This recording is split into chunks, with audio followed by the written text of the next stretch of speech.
Me toca hoy hablar de un Estado que fue una excepción y que fue un Estado, que contó con consenso por mucho tiempo y que por esa razón jamás tuvo un golpe militar y tampoco una huelga general.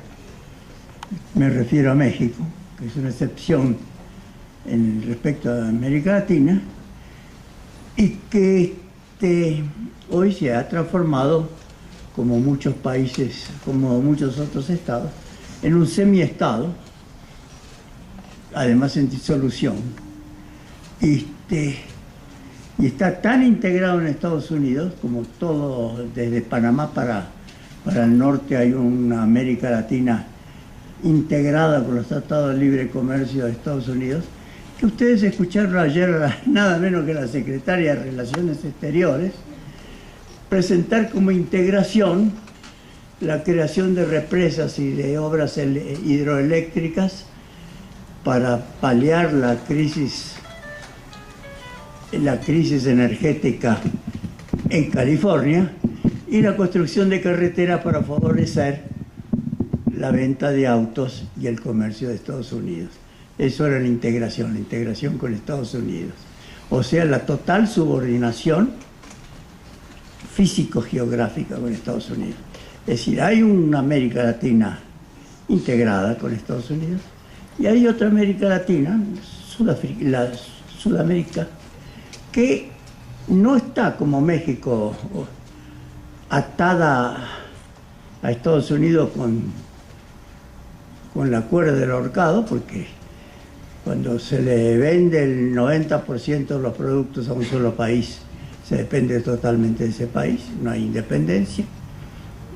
No está como México formando parte del Comando Sur del Pentágono, no está como México controlada por la política de Estados Unidos, sino que por el contrario ha diversificado un poco su comercio, etc. Entonces, aunque todos los estados de América Latina, sin excepción, son como todos los estados del mundo capitalistas, China, Cuba, Venezuela, y dependientes, hay dependencia y dependencia, distintos grados de dependencia, que dependen del espesor histórico-cultural y de las relaciones sociales, de la fuerza de clase, porque el Estado es una relación de fuerzas sociales.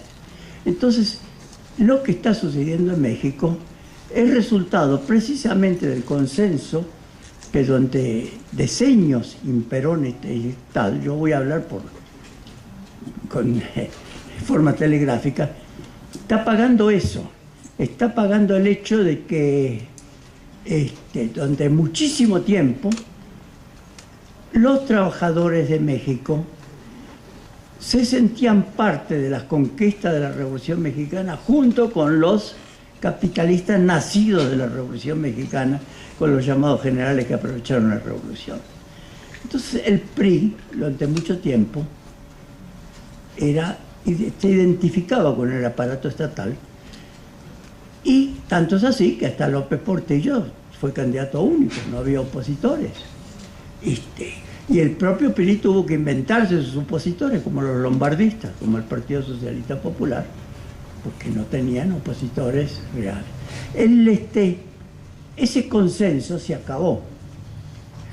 Se acabó como se acaba en una gran cantidad de países. Si Grecia, España, Italia, Irlanda, en Europa, dejan de ser estados soberanos y su política, sus fuerzas armadas, sus instituciones están determinadas por otros que les imponen políticas en todos los terrenos, no tienen los más mínimos expresiones de independencia de un aparato estatal. Si México o Panamá o los otros países de América Latina. Hemos visto que pasó en Honduras, pero no solamente en Honduras. Martinelli en Panamá, que con la ley que se ha tenido que tragar. Son semiestados. Este es un semiestado. Se ha perdido el consenso, y si se ha perdido el consenso, no queda otra cosa que la coerción. Además, el aparato estatal carece de legitimidad. No solo es ilegítimo el gobierno de Calderón, que se va con 90 y tantos mil muertos y 25.000 desaparecidos, y que nació de un fraude. Es ilegítimo el que lo sigue. Y esa ilegitimidad, y al mismo tiempo la ilegalidad, la fusión entre el aparato estatal y un sector del capital cada vez más importante, que es el narcotráfico, la fusión, la integración de ambos, lleva a que el Estado no tenga ya el monopolio de la violencia legítima, porque el gobierno no es legítimo, y porque no tiene ni siquiera el monopolio de la violencia, que lo tienen los otros. Si no hay un movimiento de masa organizado, si no ha habido un desarrollo, el gran vicio de México, que no hay agua también. No hay agua en el país y no hay agua en las mesas.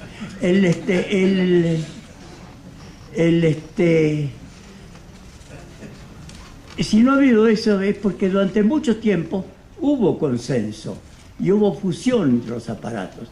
El general Cárdenas fue al mismo tiempo el que impulsó, resistiendo a la izquierda mexicana ese entonces, que estaba ligada a Stalin, a Lombardo Toledano, la nacionalización del petróleo, y continuó la Revolución Mexicana armando a los campesinos para que pudieran resistir a las milicias de los terratenientes, y al mismo tiempo el que corporativizó el movimiento obrero y el movimiento campesino, teniendo todo el cuidado de separar a los obreros, que en ese entonces estaban armados y entraban armados a las fábricas, de los campesinos, que también estaban armados, para que no hubiera una sola central obrero y campesina como querían ambos.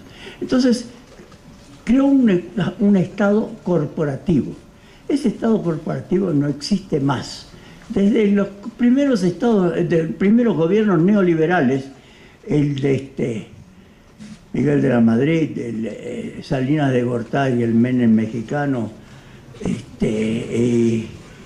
y tantos otros, la privatización han sido generales, se ha destruido todo el aparato que hacía política, que hacía incluso que el aparato político del Estado tuviera que mediar con las corporaciones sindicales, campesinas, con los charros llamados en México, y tuviera que satisfacer algunas cosas. El clásico lema del PRI era: yo me ducho pero salpico, es decir, robo pero tiro migajas, lo que roba, es decir, la corrupción generalizada, hacer participar a la corrupción a otro sector como base del clientelismo. Eso desapareció porque si la preocupación es pagar la deuda exterior, y si el equipo gobernante no depende de la política, sino de su sumisión al capital financiero internacional, del cual es socio, porque están trabajando en primera persona los representantes del gran capital, pues desaparecen las bases del Estado corporativo surgido de la Revolución. La Revolución de la Madrid y Zedillo es el hombre que privatizó los ferrocarriles y después pasó a dirigir los ferrocarriles estadounidenses, a los cuales le había regalado los ferrocarriles mexicanos, y después a dirigir la Procter & Gamble, que es otro gran trust estadounidense al cual le había regalado el campo mexicano. Los gobiernos del PRI y del PAN son gobiernos del capital financiero directamente, capital financiero de Estados Unidos. Por eso la integración para la secretaria de de relaciones exteriores, la integración con Estados Unidos. Y México, el Estado mexicano, forma parte de la crisis del Estado de Estados Unidos.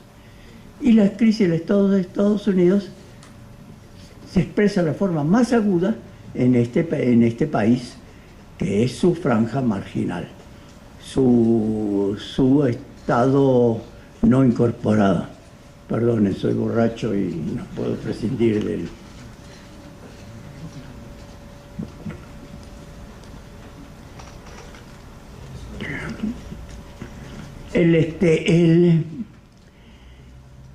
En consecuencia se abre un nuevo periodo. Sí, en las fábricas, en las primeras épocas, en el gobierno de Calles, por ejemplo, cuando se creó la Junta de Conciliación y Arbitraje, estaban compuestas por un representante de los trabajadores, que estaban armados, por el intendente o alcalde municipal, que eran nombrados por los trabajadores, y por un representante de los patrones. Y los patrones jamás ganaban, jamás. Y tuve como máximo el Estado, cuando creó la Junta Federal de Conciliación, llegó a la concesión: ustedes no entran armados a la fábrica y yo no los puedo despedir. Entonces, la relación de fuerza era esa. Hoy hacen la Ley Federal del Trabajo más reaccionaria, peor todavía que la de Pinochet. Hacen una Ley Federal de Trabajo más reaccionaria de América Latina. Entonces puede contratar por hora a una persona, llamarla para que venga una hora a trabajar, y se anulan todos los derechos, despidos, otras cosas, y proponen extensión de la jornada laboral, supresión de las indemnizaciones, y al mismo tiempo reducción de los salarios reales. ¿Por qué? Porque si hay que competir con China, y las empresas norteamericanas trabajan aquí con trabajadores mexicanos, pero son empresas de Estados Unidos, si tienen que competir con China, tienen que tener salarios y condiciones de trabajo chinos. Esa es la condición impuesta por la mundialización. Entonces se acaba con una de las bases del Estado corporativo, del Estado clientelista, del Estado surgido de la Revolución Mexicana, y se pasa a destruir todo lo que sea posible, todo, absolutamente todo. Al haber una enorme concentración de la riqueza en escala internacional y una enorme concentración, por lo tanto, del poder, no es el 1% y los otros 99%, es menos del 1% que concentra todo, no hay margen para la democracia. No se puede actuar con democracia. En ningún país del mundo hay margen para la democracia, porque la democracia tenía como base la independencia relativa de vastos sectores de clase media, que eran pequeños propietarios, que eran los que nombraban también diputados y otras cosas, y después el peso organizado de los trabajadores. Eso se suprime. Hay una concentración del poder y las cosas se deciden no en las instituciones parlamentarias, sino afuera. Ahora, si Obama, que apenas acaba de ganar por el 1%, 1,3%, y los republicanos acaban de decir que ganó por el fraude y que no lo van a reconocer, saquen el hacha de la guerra.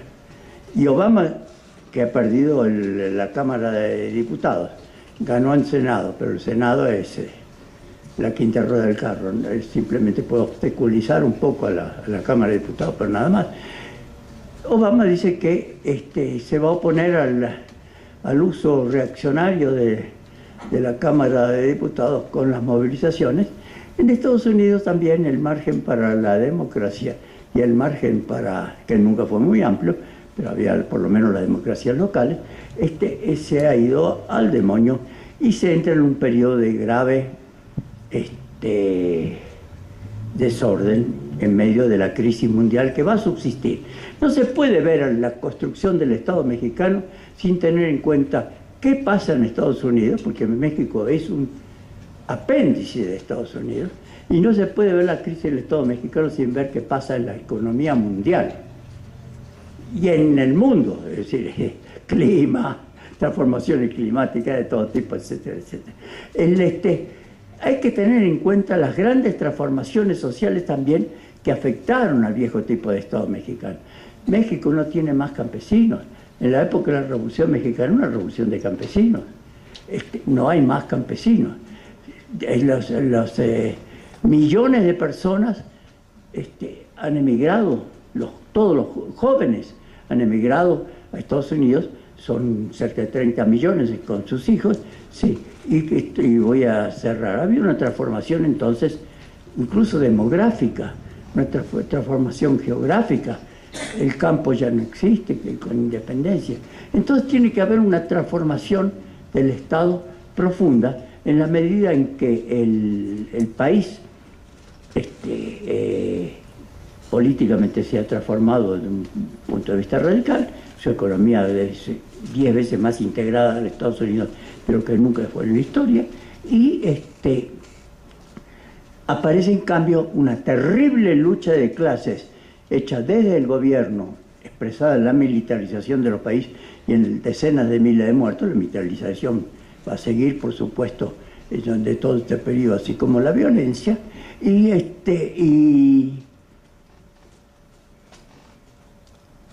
la vía, por consiguiente, no va a ser la de obtener reformas por parte del aparato del Estado, presionando, no va a ser la de hacer elecciones, porque el fraude es la característica en este país, desde siempre. Cada vez que había una oposición ha sido vencido por la fuerza y por el fraude, desde Vasconcelos, Enrique, Cuauhtémoc Cárdenas, Andrés Manuel López Obrador, etcétera, etcétera, sino que va a tener que tomar otras características. Es un índice sumamente positivo en este panorama tan desalentador de lo que está pasando en México, y en esta parte del norte de América Latina, donde hay todavía una gran hegemonía cultural del pensamiento capitalista, o sea, del imperialismo, y una gran dominación. La inmensa mayoría del país es conservador. O se abstiene o vota por los partidos de extrema derecha o de derecha. Tiene esperanza todavía en hacer vivir al Estado, porque la conciencia retrasa totalmente sobre la existencia, pero hay un elemento sumamente positivo, que es el nacimiento de esta organización política de trabajadores, surgida de los sindicatos y de su fusión con la izquierda, que es un germen de lo que podría ser una vía independiente, no electoral, sino de transformaciones, basándose sobre lo que es el otro México, el que no ha aparecido. Porque está el otro México, el México de las tradiciones comunitarias, el México de las relaciones todavía subyacentes de solidaridad en las comunidades, el México de la autonomía y de la autogestión local, que resurge a cada rato en los sectores indígenas y campesinos, y que puede generalizarse en la medida en que va a encontrar en un movimiento organizado de trabajadores que ya no puede estar integrado en el Estado y que se va a enfrentar al Estado inevitablemente, porque el Estado lo va a querer aplastar en todos los terrenos. Entonces puede encontrar un aliado poderoso que hasta ahora no tuvo. Con esto termino, la gran tragedia de la Revolución Mexicana es que los obreros anarquistas formaron batallones rojos para combatir arma en mano contra Zapata y Villa. Y que Cárdenas pudo separar a los obreros de los campesinos cuando intentaban después unirse y progresar. El llamado socialismo, el nacionalismo revolucionario, que no quería saber nada con los obreros, por supuesto, en forma independiente. Lo tenía ahí a Lombardo Toledano. Esa tragedia puede quedar enterrada, como quedó enterrado el Estado priista y el Estado del nacionalismo revolucionario, si empieza lo que va a tener que surgir, o lo que podría tener que surgir, una alianza entre el movimiento indígena, la vasta población popular que se expresó en los millones de votos a López Obrador, de todas maneras muy importante, y este movimiento obrero que se separa de López Obrador sin ser enemigo de López Obrador, buscando lazos, caminar juntos en las pocas cosas que se pueden caminar. Bueno, nada más.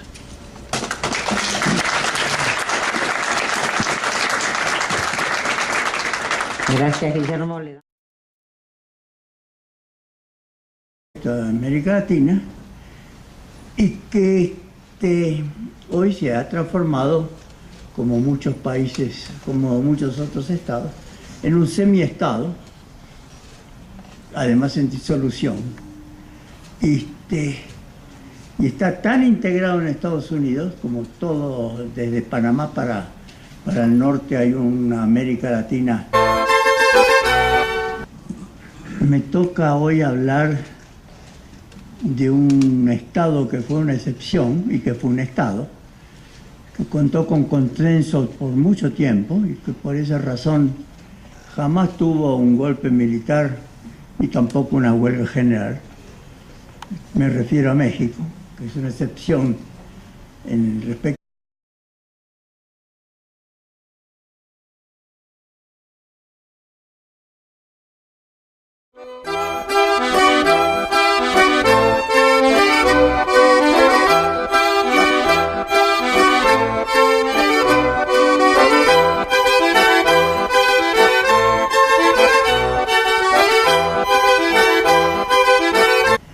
Integrada con los tratados de libre comercio de Estados Unidos, que ustedes escucharon ayer nada menos que la secretaria de Relaciones Exteriores presentar como integración la creación de represas y de obras hidroeléctricas para paliar la crisis energética en California, y la construcción de carreteras para favorecer la venta de autos y el comercio de Estados Unidos.